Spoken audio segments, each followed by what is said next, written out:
Hello again. We are in Chapter 2 now, and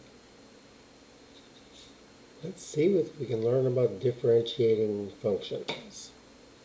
We're going to be talking about and creating derivatives, and those are slopes of the graph. There are other ways of finding slopes, but this one is more general and more useful, especially in business. These are some of the topics we want to hit on this video. First up, the tangent line to a graph, and this can be any graph, line, curve, circle, parabola, whatever you want. Three things to note: calculus is all about change. Lines have changes. They're the easiest ones to work with, but they're not the only ones that we need to work with. The good thing about with lines is, and let me get my pointer here. Here's my pen. Let's see if it's going to act right here. Okay, where are we? Here we go. Lost track of where we were. Yeah.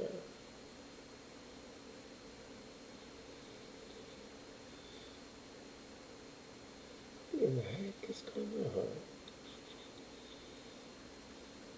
Okay, now I can see it. Okay, now a line is, like I said, the easiest one. And the nice thing about this is the slope is identical for every point on the line. Every point. No matter where you are on the line and you're trying to find the slope, if you remember the slope formula, you have an x-coordinate and a y-coordinate for two different points. You subtract those coordinates and create the slope. Well, for every 2 points on a line, you get the same slope. That's pretty nice and pretty handy.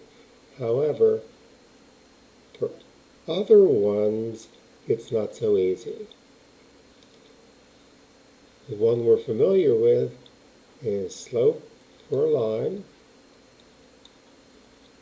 equals y sub 2 minus y sub 1. This is messing up. Just try to look past it if you can. You know what this one is, hopefully, anyway. See if this will improve as time goes on. Here's a graph for us to examine. We've got 4 different points. We've got a point down here, and there, and there, and there. Now what we're interested here is the tangents. In other words, the lines at the point 1, the line that just barely touches the graph. Notice that that piece of the line that I've sketched here will have a slope. Everywhere that line is, the slope is different. If I go up here to point number 2, the slope is just a little bit different when I draw the tangent there. It's not quite as steep. And the closer I get to the top, the less steep that slope is. Until when I get to point 3, that slope, if you remember your algebra, turns into 0. Slopes of horizontal lines are a 0. And the 4th point, we've got this line that skims the graph, and that slope is negative, pretty steep. Think of it this way: if you were riding a bicycle or you were running, how hard or how easy would it be to run?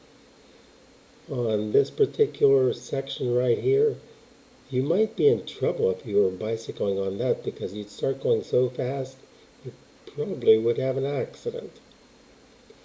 Anyway, back to the point. We're talking about the slopes and non-linear graphs. The linear ones are simple. The non-linear ones, as you can see, not quite so simple because it's not the same everywhere. Next, what we're interested in is how the graph is rising or falling at a single point. The trouble is, to get the slope there, you have a problem. You only have one point.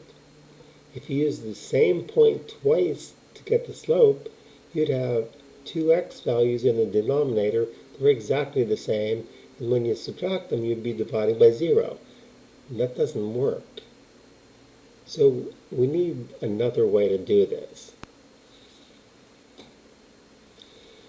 So here's a circle, and the tangent you're probably more familiar with from geometry or from just general arithmetic almost. Remember, that's the line that just skims, just touches at one point on the circle. No matter how short a distance you come out to the left or right, you're not touching the circle with that line anymore. No matter how close you get, you're not touching it. Here are 3 examples of tangents on different kinds of curves. The first one you notice is a parabola that opens downward, and you've got a tangent line at the top. The tangent for this particular point at the vertex has a slope of 0. Down here, remember, the slope is positive because when you go from left to right, the y values are getting higher and higher, or bigger and bigger. On the right-hand side of that vertex, you're going downward, so the slope is getting steeper and steeper, and it's negative because it's headed downward. On the second one, on this one, at this particular point that they picked out, you've got a slope here, a positive slope because it's going upward from left to right. Notice also they mentioned that if you extend this line, and this is just a part of that line, the line segment, if you extend it both directions, this one actually runs into the curve again.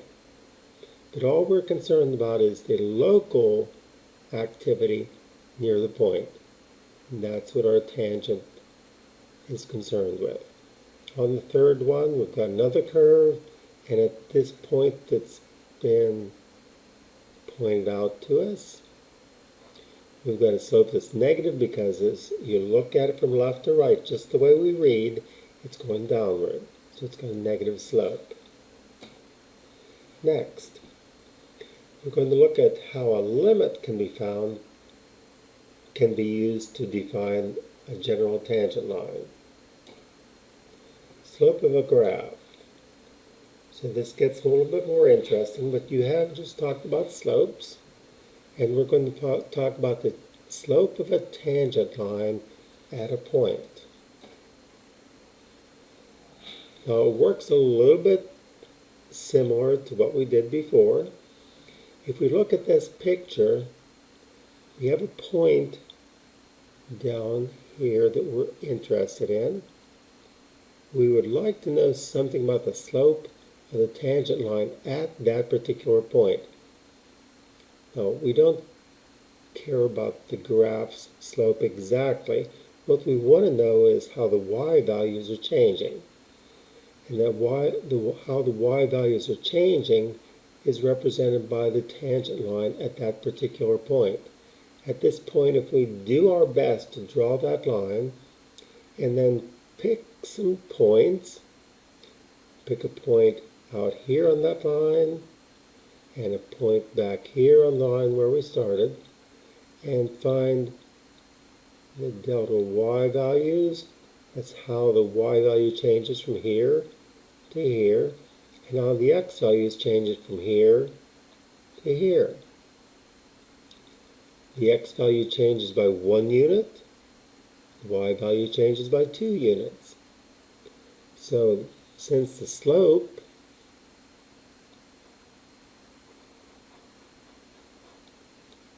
is represented by the change in y over the change in x. We have 2 over 1, or a nice even value of 2. Notice also that it's positive. And if you look over here, of course, it's positive because it's moving up as we go from left to right. So we've got positive slope. So here we've got one to play with. F of x equals x squared. You're familiar with that. That's another parabola. It opens upward. It has its vertex at the origin. You can see the tangent line is 1, 1. Let's see. Show back here. Yeah. The tangent line at 1, 1. That's what we had. Rises approximately 2 units for each unit change in x. And that's the one we just calculated there. So at that point, it's going up 2 units of y for every 1 unit of x.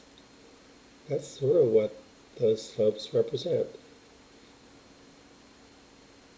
There's our calculation in the same format that I gave you a moment ago.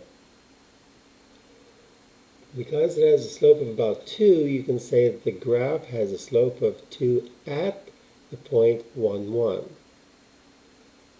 The small catch is, even though you just found the slope, that's only the slope at that one point, 1, 1. That's nice, but what about all the other points? There are a lot of other points on that parabola, millions and millions. There's an infinite number of points. That would mean there might be an infinite number of different slopes. That's scary. So, introduce the limit process. We've been there before.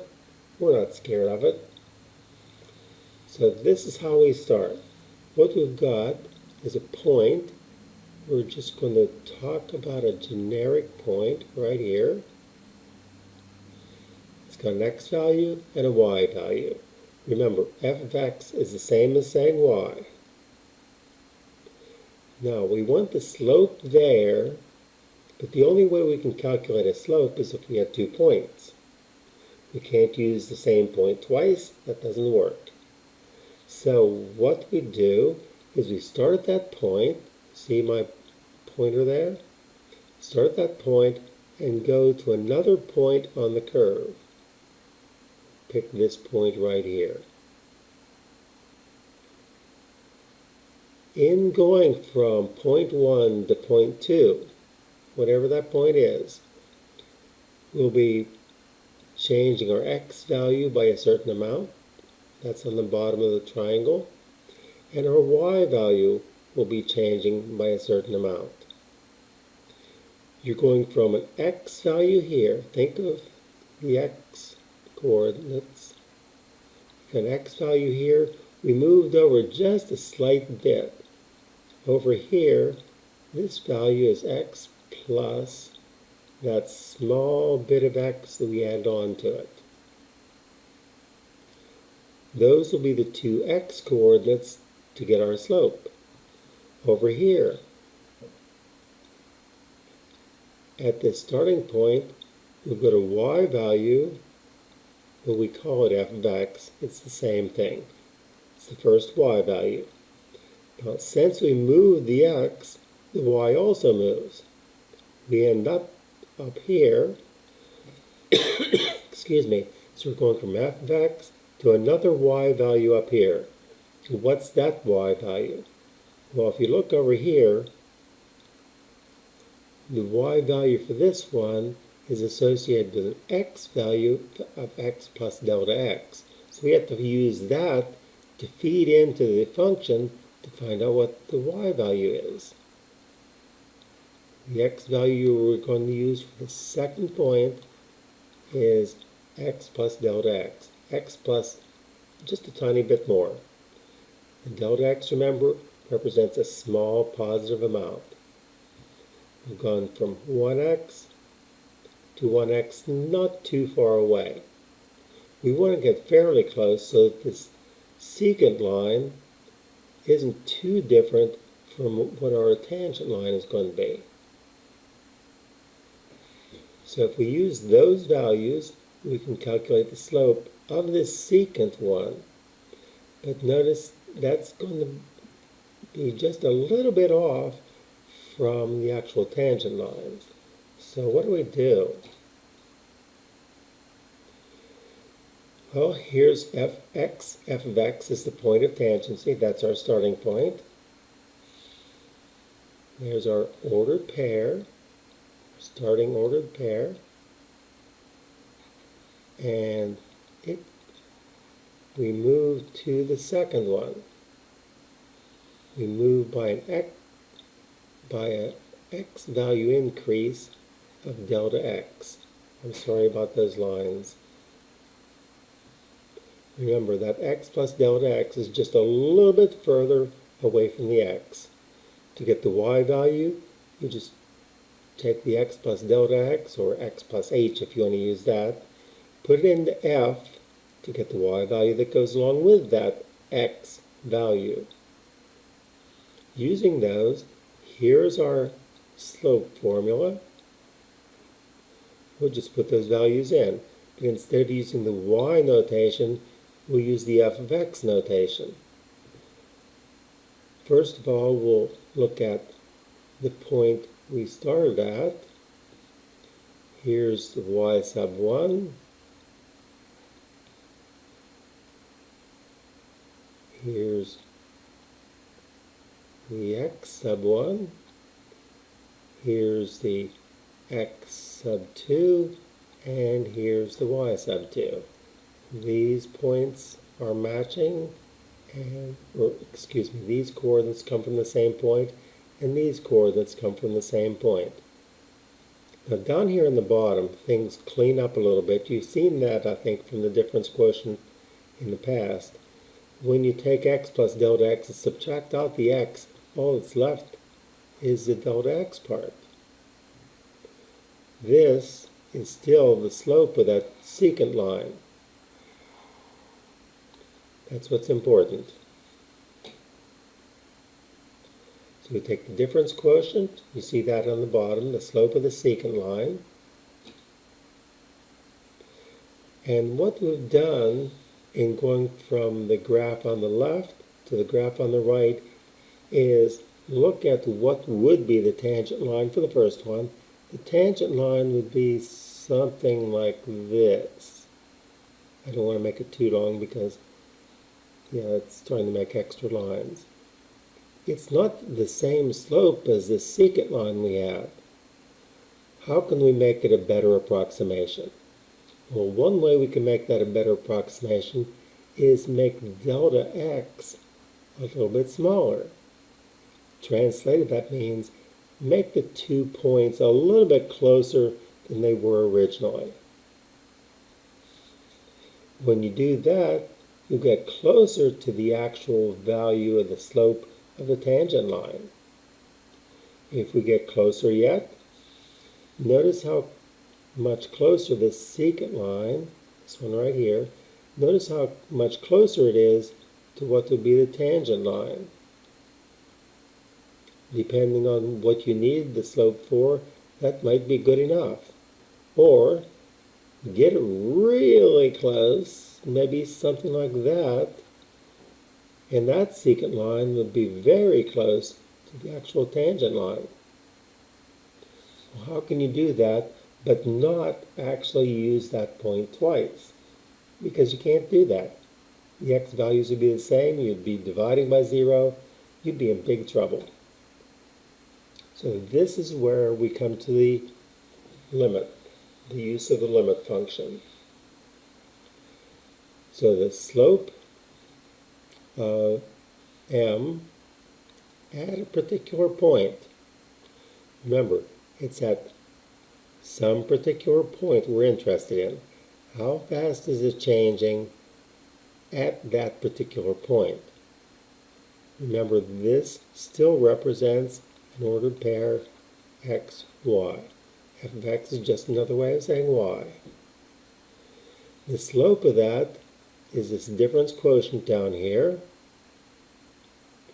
What we're going to do is, so that we can get a really good secant line and calculate its slope, is make that delta x really small so the 2 points are very close to each other.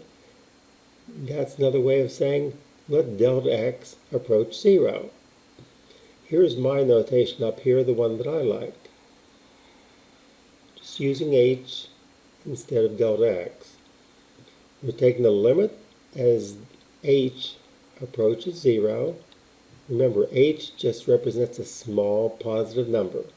It doesn't have to be small, but for our purposes, we want it to be small to get these limits. And we're calculating the slope of f of x plus h minus f of x. Those are the two y values of points that are very close to each other. And when you subtract the two x values, all you end up with is h. That's the distance from h, from the first x to the second x. It's just simplified. Now, if that limit exists, we've got the slope. Fantastic. We've got just what we want, and a rather accurate one to boot. Now, let's get started. It says find the formula for the slope of the graph of f of x equals x squared plus 1. So we're given something to play with, let's say. There's f of x.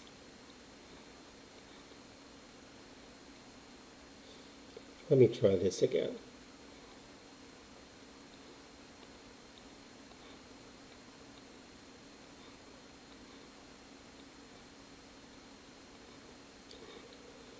There's our function.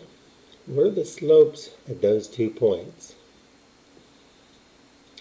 Well, we've just gotten our limit definition.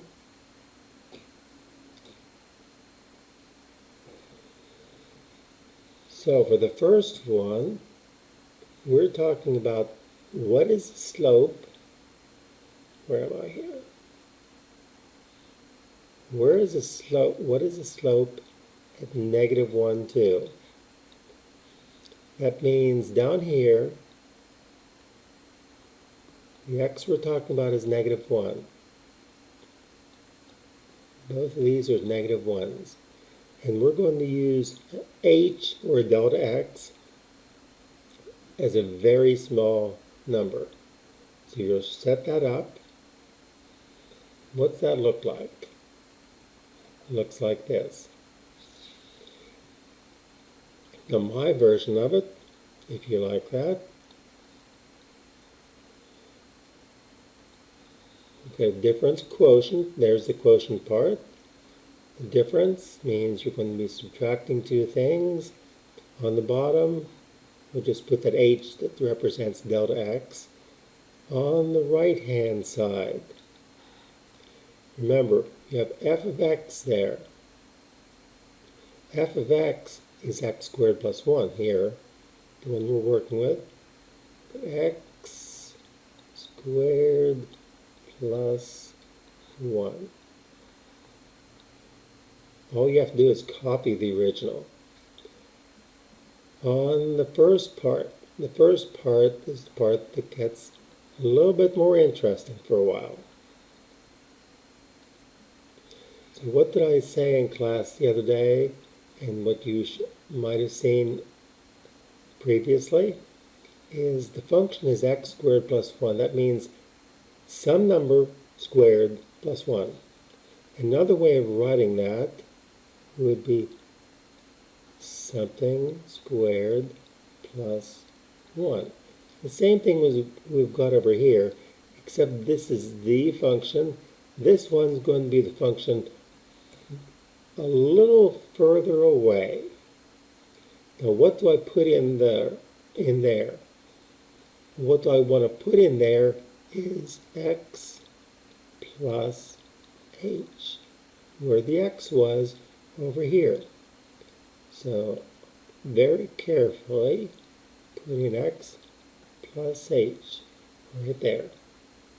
We've got it set up. from here, once you've got that written down with the original function here and the function close by is here. Take this one, and everywhere you see an x, over here you put an x plus h. You might want to do like I just did. Everywhere there's an x, put a set of parentheses, come back when you're finished, and put in the x plus h's where the x's were on this side. So here's what we've got, and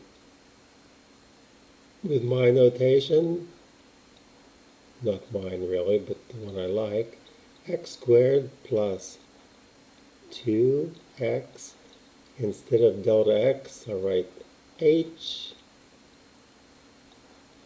and the delta x is h, so this would be h squared plus 1, and then I'm going to separate this because this is the original function and we're subtracting. That's why the sign is different. And that's the numerator. And always remember the bottom is just delta x, or h in our case. Clean that up a little bit, because notice there's an x squared and a minus x squared. There's a 1, there's a minus 1. Things combine to give you several zeros usually. So once those are added together to give you zeros, you've got this, and we'll give our personal interpretation. This will be 2xh plus h squared, and h down there. Remember, x and a delta x and h are the same thing. Now, the delta x's cancel. In our version, the h's cancel. What do we have? If I take this one, divide the h into both of those, like the distributive law for multiplication, only we're dividing, we get 2x plus h after we divide out by the h. And we've got our difference quotient. And remember that h is not 0. It's a very, very, very small number. Remember, if someone were looking over your shoulder and they said, you know, your h isn't small enough. Easy. Just make it smaller. Cut it in half. Cut it into a third, whatever you need to, until the person looking over your shoulder says, oh, that's small enough. Now you take the limit as delta x alias h approaches 0. Now what happens? Remember, we're looking back here at this expression. See if I can do it without a strange line. We're looking at this expression. In our terms, it's like this. And we're letting h get very, very small. What's left? If we make it small enough, when we put in the calculator, all that's left is the 2x part. That is our derivative. You've gotten your first derivative.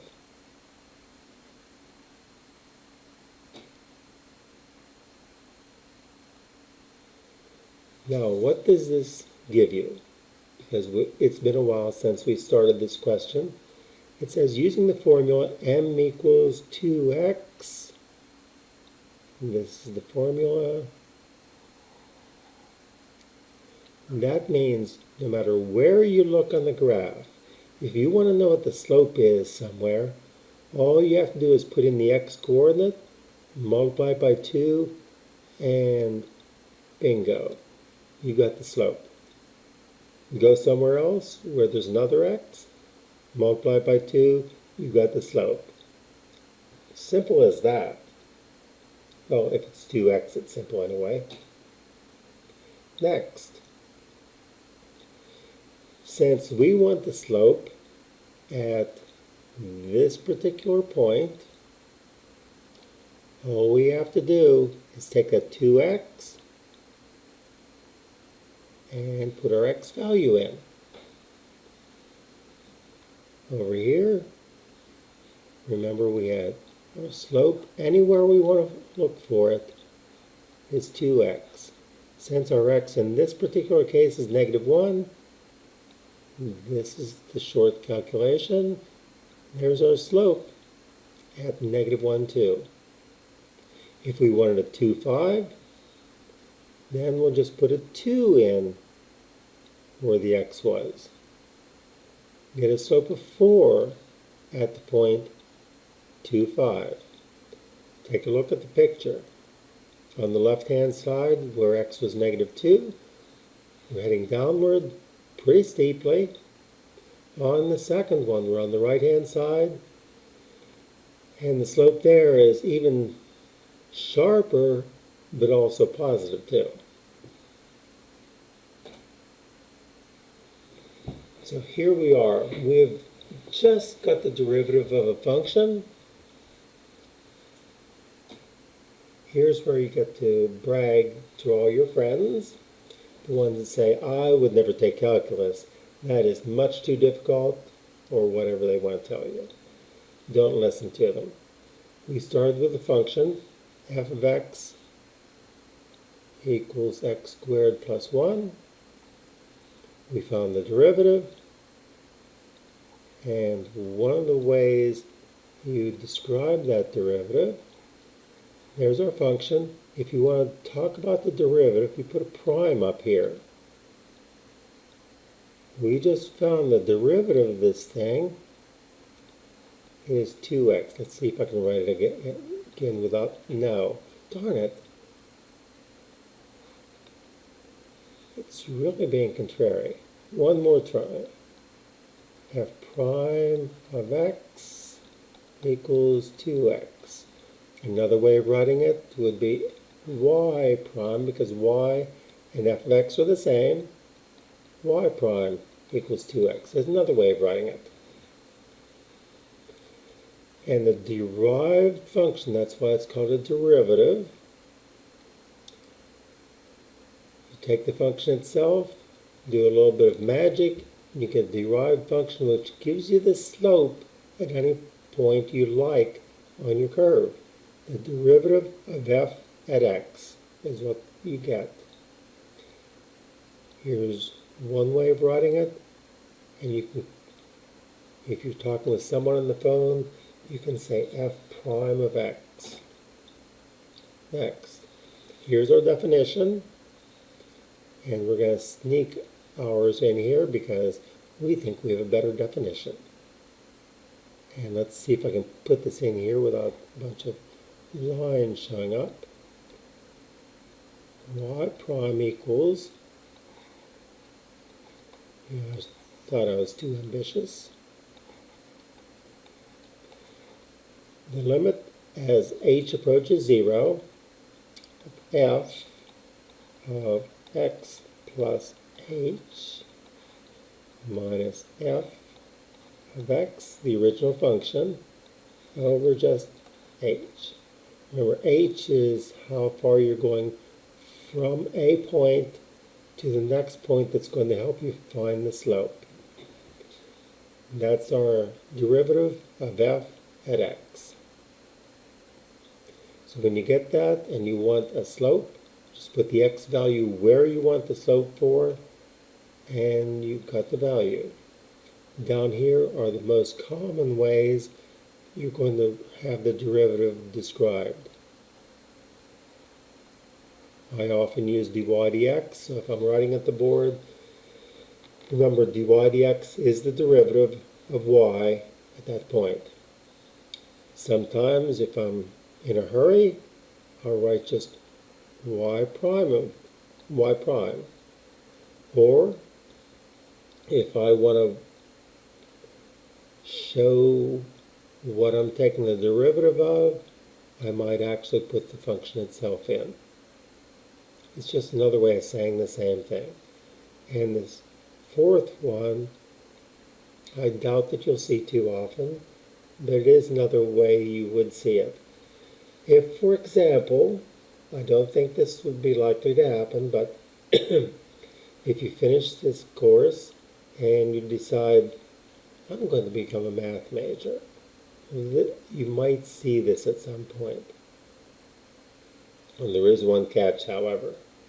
If you do decide that and decide, well, if this was business calculus, I need to take calculus 1, you actually won't get credit for both.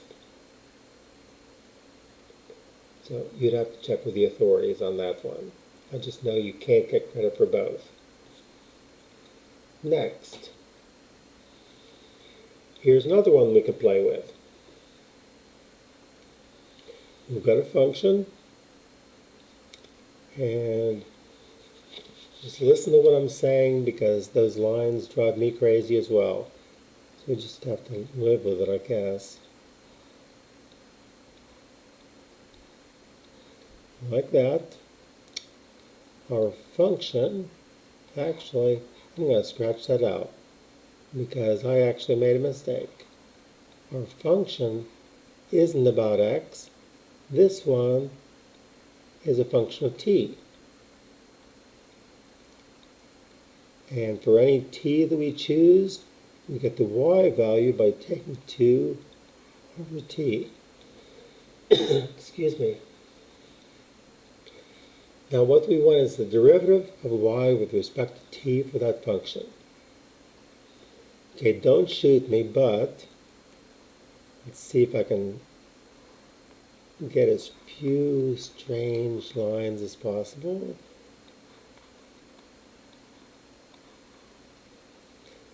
So we've got up the limit as h approaches 0, and we've got f. I wish I could stop this. Sorry. Darn it. Sorry, sometimes I get upset.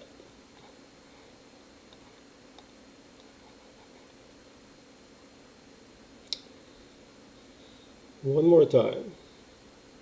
Take it real slow. Maybe it'll be nice. No. Limit. Okay, you're just going to have to listen to what I'm saying, and we'll do the best we can. So remember, we've got f t plus delta t minus f of t. That's the original function, and just so terrible.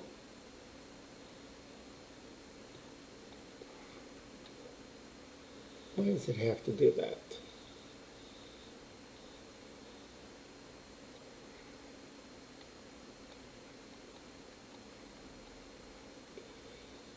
It drives me so crazy that I lose track of what I'm doing.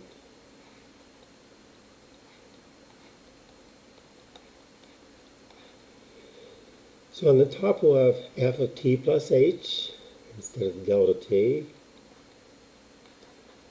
See, this drives me crazy.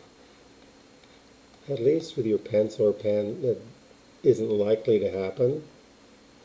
So on the top, we've got f of t plus h minus f of t, the original function. On the bottom, just an h.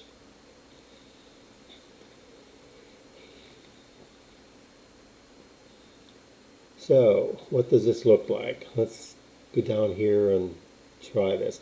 I'm going to leave out the limit function, then we'll put it back in at the end.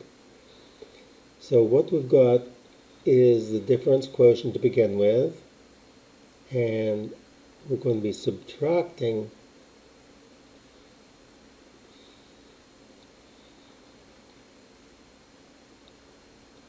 I wish someone would tell me what I'm doing wrong.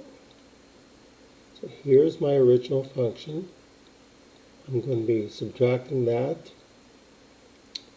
And over here, I'll have 2 over t plus h, and just h down here. I hope you have this written down for yourself. 2 over t plus h minus 2 over t. Now the numerator is a bit of a mess. We can't add them the way they are because they don't have the same denominator. So first thing I need to do is take that 2 over t plus h. I need to switch that so it has the same denominator as the other one.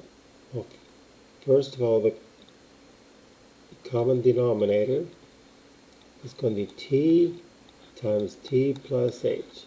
This is almost worthless. 2 over t plus h. I'm going to have to stop here. I'll see if there's some other way I can do this. We're going to stop here though.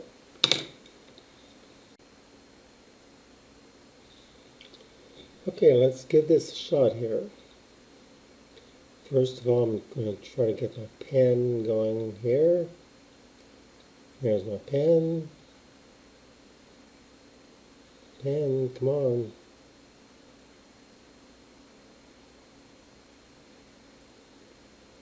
Really, come on.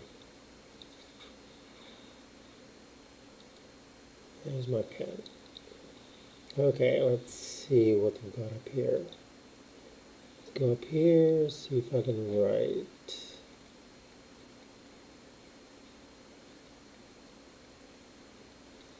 And there's my function. And I want to find the derivative using the limit definition.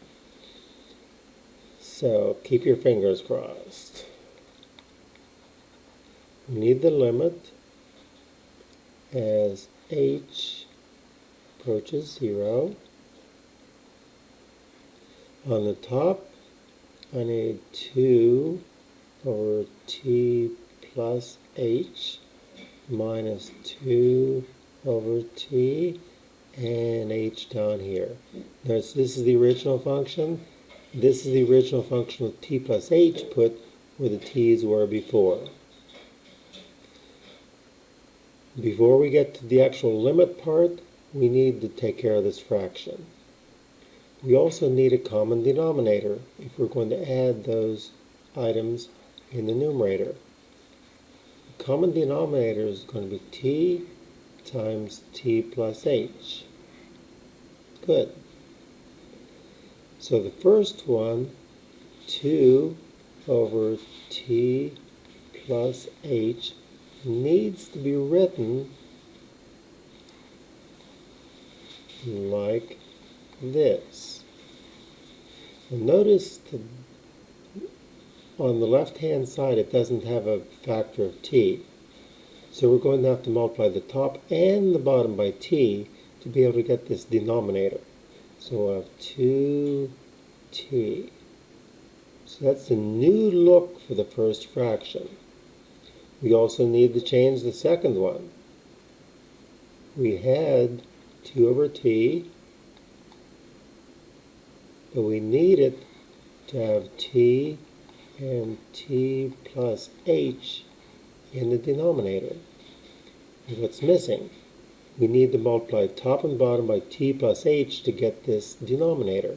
So I have 2 times t plus h. We could simplify right here. On this bottom one, we'll have 2t plus 2h, and let's just make this simple for that least common denominator. Up here, we just have 2t over that least common denominator.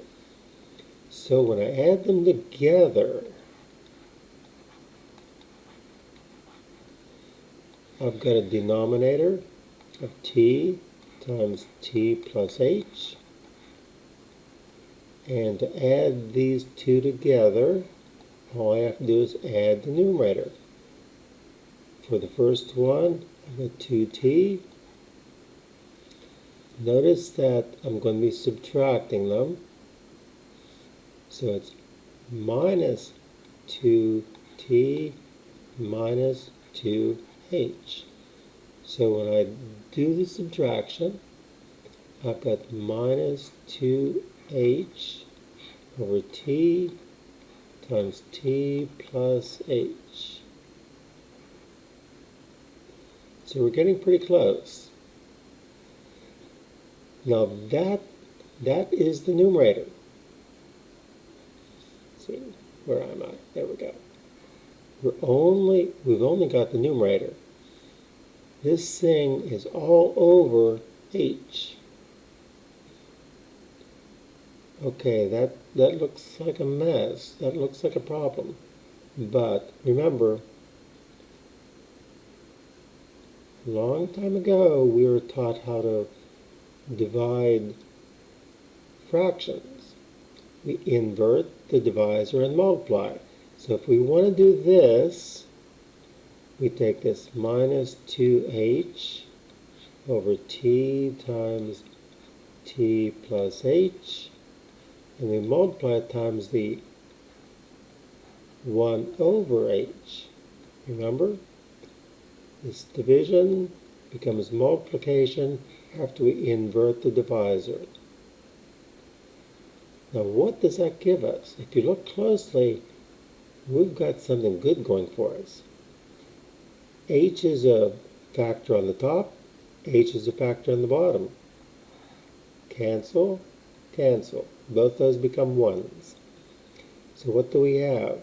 Minus 2, because we've got minus 2 times 1. And on the bottom, we've got t times t plus h. Okay, that is our fraction. So we'll sneak back here. Where am I? There we go. Somewhere. Where am I? There we go. Okay, so get back to the limit part. So we've got the limit as h, our small positive number, approaches 0. Now this fraction we just found out can be simplified to negative 2 over t times t plus h. What's that equal to? Well, that h gets really close to 0. When that h gets close to 0, you can basically eliminate the h. Just put the 0 in for h. What do you get? You get negative 2 on the top. That's not changed by what h does.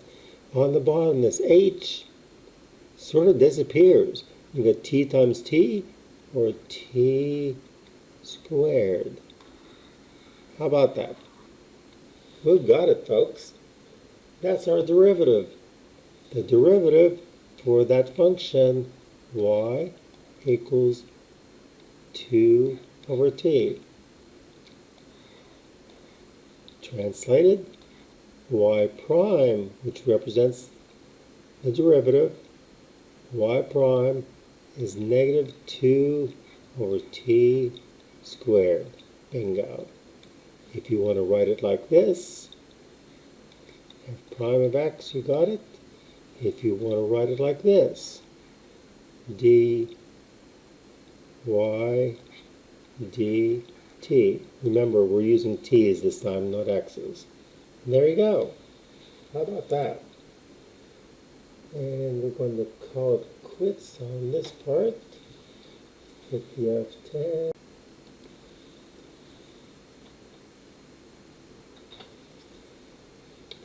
Okay, class, here's the wrap-up. Part 3, differentiability and continuity. We skipped the section on continuity, not a big deal, and these are functions, for example, that in some cases you can't do. First of all, this one right here. That's a situation where it is continuous, but at this point you can't differentiate it. because slope is going to be a vertical line. And that's trouble. If you remember your elementary algebra or your algebra 2, slopes of vertical lines don't exist.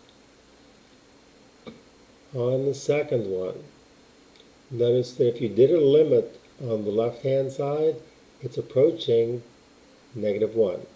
On the right side, coming in this way, it's approaching a +1. So the two side limits exist, but they don't happen to be the same. There's a discontinuity, so that does not have a limit. It would mean it didn't have a derivative at x equals 0. On this one down here, one thing that eliminates having a derivative is if you've got a point like this. This is not a smooth curve. Points like this, like the one on the right side with the absolute value, when they have sharp points like this, although they're continuous, they're not differentiable. So just a few points here. Continuity, in other words, being a smooth graph, basically, is not strong enough to say you can differentiate it. Oops, sorry. And last, if it's differentiable at a point, though, it then has to be continuous. So differentiable is a stronger statement than just being continuous. And this is just a wind up. If a function is differentiable, it's continuous. Remember, if it's continuous, that doesn't say it's necessarily differentiable. It might or it might not be, depending on the situation.